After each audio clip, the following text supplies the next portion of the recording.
एका छोट्या गावात रामू नावाचा एक साधा भोळा शेतकरी राहत होता। त्याचा संसार खूप साधा होता, पण समाधानी होता। त्याच्या कुटुंबात एक महत्त्वाचा सदस्य होती, त्याची गाय। ही गाय रामूसाठी फक्त एक प्राणी नव्हती, ती त्याच्या कुटुंबाचा भाग होती। गायीच्या दुधावर तो आपला उदरनिर्वाह करत असे। गायीचं दूध विकूनच तो आपल्या कुटुंबाचा रोजचा खर्च भागवत असे। परंतु एक दिवस अचानक गाय आजारी पडली। रामूने वैद्यांकडे तिला नेलं, औषधं दिली, पण तिची तब्येत हळूहळू खालावतच गेली। शेवटी काही दिवसांतच गाय मरण पावली। रामूचं जगच जणू थांबलं। तो खूप रडला। गायीचे जाणं त्याच्यासाठी फक्त आर्थिक नुकसान नव्हतं, ती त्याच्या कुटुंबाचा आधार होती। रामूने ती गाय गमावल्यावर स्वामी समर्थांच्या मंदिरात जाऊन त्यांच्या चरणी लीन होऊन प्रार्थना केली। त्याने अश्रूंनी भरलेल्या डोळ्यांनी स्वामी समर्थांना विनवलं, स्वामी, माझं आयुष्य तुमच्यावरच अवलंबून आहे। माझ्या गायीशिवाय माझ्या कुटुंबाचे जीवन कठीण होईल। तुमचीच कृपा मला मार्ग दाखवू शकते। त्या रात्री रामू खूप दुःखात झोपला।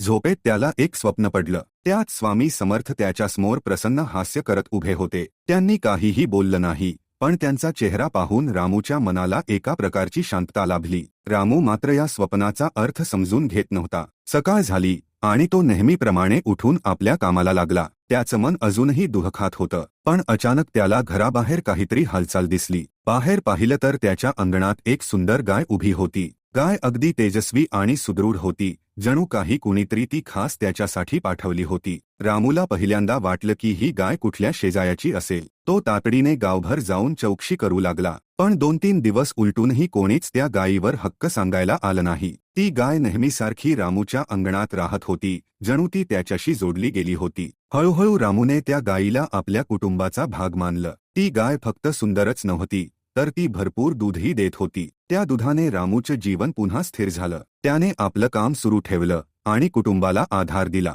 रामूला लवकरच कळून चुकलं की ती गाय स्वामी समर्थांच्या कृपेनेच त्याच्याकडे आली आहे। स्वप्नातल्या प्रसन्न हास्याचंही त्याला आता खरं महत्त्व कळलं। त्याने त्या गायीला स्वामी हे नाव दिलं आणि तिला देवाच्या रूपात मानायला सुरुवात केली। रामूची श्रद्धा आणि भक्ती आता अधिक दृढ झाली। तो प्रत्येक दिवशी स्वामी समर्थांना धन्यवाद देत असे आणि इतरांना त्यांच्या कृपेच्या कथा सांगत असे। ही कथा आपल्याला शिकवते की संकट कितीही मोठी असली तरी श्रद्धा आणि प्रार्थना यातूनच मार्ग सापडतो। स्वामी समर्थ किंवा कोणत्याही गुरूंची कृपा भक्तांना कधीही निराश करत नाही। जे हरवलेलं असतं तेच कधी कधी अधिक चांगल्या रूपात आपल्याला परत मिळतं।